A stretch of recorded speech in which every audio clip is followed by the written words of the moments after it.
Chers collègues, bonjour. Dans cette vidéo, je vais vous présenter le logiciel GenePop qui va vous permettre de travailler sur des notions telles que la dérive génétique ou la sélection naturelle. Comme vous pouvez le constater, l'écran de GenePop se divise en trois parties. À gauche, vous avez les paramètres du modèle dans lequel vous pouvez saisir des champs comme l'effectif de la population, le nom des allèles, la fréquence initiale de l'allèle, les fitness, c'est-à-dire les valeurs sélectives des différents génotypes, et éventuellement les fréquences des mutations. À droite de l'écran, dans la partie supérieure, vous avez le graphique qui représente l'évolution de la fréquence du premier allèle.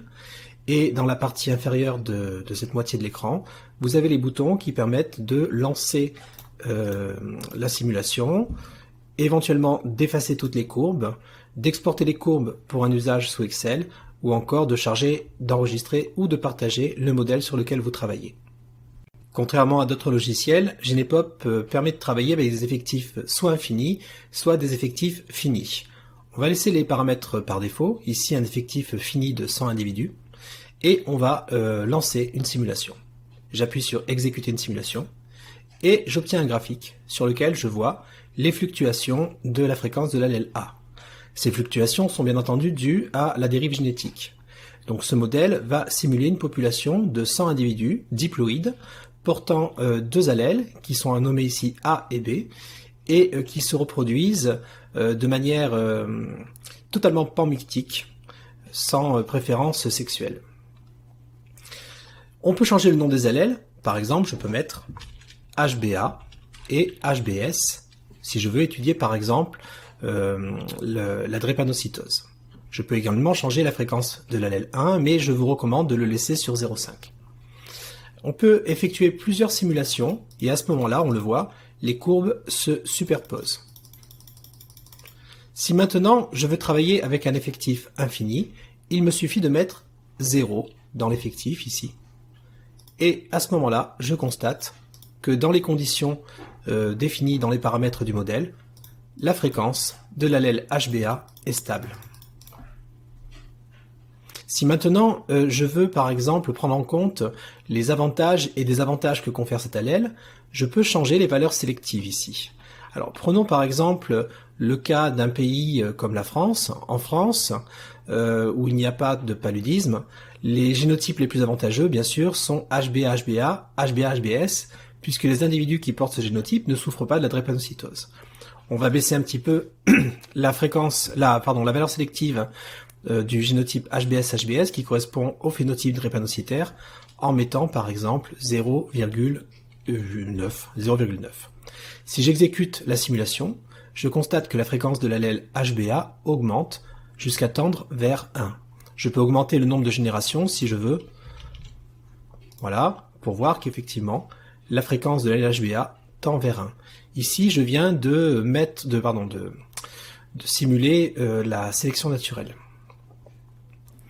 Si maintenant je me place dans un pays comme ceux qui sont touchés par le paludisme en Centrafrique, je vais considérer que le génotype le plus avantageux, ce n'est pas HBA-HBA, mais HBA-HBS, puisque les individus qui portent ce génotype non seulement ne souffrent pas de la drépanocytose, mais en plus sont résistants au paludisme. Donc je vais mettre 1 pour HBA-HBS, je vais mettre un peu moins pour HBA-HBA, et je vais mettre beaucoup moins pour HBS-HBS, puisque dans ces pays, souffrir de la drépanocytose est réellement handicapant. Je vais mettre par exemple 0,5.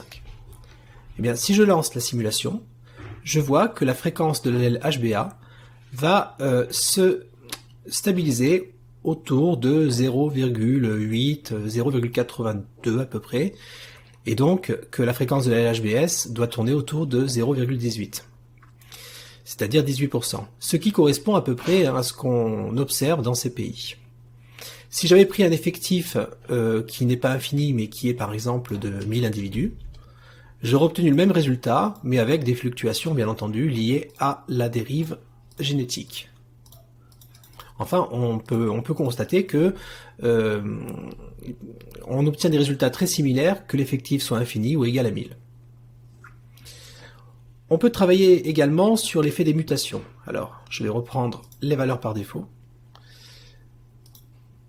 Si je laisse les valeurs par défaut, je vois que la dérive génétique va faire que de temps en temps, on va avoir l'allèle A qui va se fixer, comme ici, et de temps en temps, l'allèle B. Si maintenant, je considère que la fréquence des mutations qui transforment l'allèle A en B est par exemple de 0,01, c'est-à-dire 1%, mais que la fréquence des mutations qui transforment B en A est plus élevée, par exemple 0,05%, eh bien, je vais remarquer que la fréquence de l'allèle A aura tendance à augmenter. Bien sûr, je peux travailler également sur des effectifs infinis. Le résultat sera le même. Il est possible de combiner tout cela pour montrer certaines notions telles que l'effet dysgénique. Prenons le cas de la mucoviscidose par exemple. Je vais appeler petit m l'allèle du gène CFTR non fonctionnel qui aboutit à une protéine, un canal non fonctionnel, et je vais appeler grand M l'allèle fonctionnel de ce gène.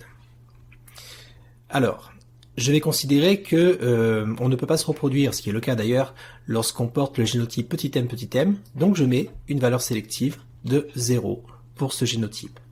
Si je lance la simulation, je vois que, malgré les fluctuations, la fréquence de l'allèle petit m tombe rapidement à 0. Alors je vais travailler avec des effectifs infinis pour justement me dédouaner de l'effet de la dérive génétique. Le résultat est le même. Je constate que la fréquence de l'allèle petit m tend vers 0. Maintenant, si je considère que dans certains contextes, comme par rapport à, ça a été le cas dans le passé par rapport à certaines maladies, le génotype hétérozygote confère une résistance à certaines maladies et donc un certain avantage. À ce moment-là, je vais attribuer une valeur légèrement moins importante au génotype grand M, qui ne confère pas de résistance. Je vais mettre par exemple 0,8. Et effectivement, on constate que si je confère une valeur plus importante au génotype hétérozygote, la fréquence de l'allèle petit m va se stabiliser autour ici de 0,2. Alors bien entendu, dans la réalité, même si cet allèle est assez fréquent, sa fréquence n'est pas aussi élevée. Tout simplement parce que la différence de valeur sélective entre les deux génotypes n'est pas aussi forte. Je vais remettre une valeur sélective de 1. Il y a une autre explication qui peut donner du sens à la fréquence relativement élevée de l'allèle petit m dans la population.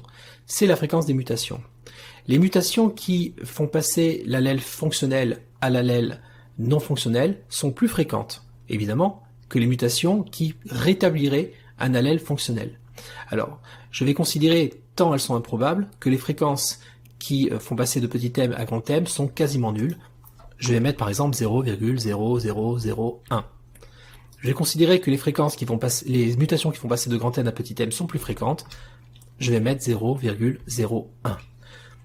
Alors, sans toucher aux valeurs sélectives, ici, je constate que simplement du fait de la plus grande fréquence des mutations qui font passer de grand M à petit m, l'allèle petit m ne tend pas, la fréquence de l'allèle petit m ne tend pas vers 0, puisque, sans arrêt, des mutations le font réapparaître. Maintenant, imaginons que, avec la médecine, les individus porteurs de petit m ne soient plus autant désavantagés qu'aujourd'hui, qu'ils puissent notamment se reproduire. Imaginons par exemple que leur chance de reproduction soit de la moitié par rapport à des individus qui ne souffrent pas de la mucoviscidose. Je vais leur mettre une valeur sélective de 0,5. Je constate alors que, du fait des progrès de la médecine, la fréquence de l'allèle petit m va se stabiliser à une valeur encore plus élevée. Et plus les progrès de la médecine progresseront, enfin c'est un peu un redondant, plus il y aura de progrès dans la médecine, plus cette fréquence sera élevée. Imaginons un cas idéal, que je souhaite, dans lequel les individus porteurs de petit m ne soient plus désavantagés. Je leur mets une valeur sélective de 1, et je constate à ce moment-là que la fréquence de l'allèle petit m va augmenter jusqu'à tendre quasiment vers 1. C'est ce qu'on appelle l'effet dysgénique. Voilà un exemple de ce que l'on peut faire avec ce logiciel. Cette vidéo est maintenant terminée, j'espère qu'elle vous aura convaincu de l'intérêt de ce logiciel. Je vous remercie de votre attention.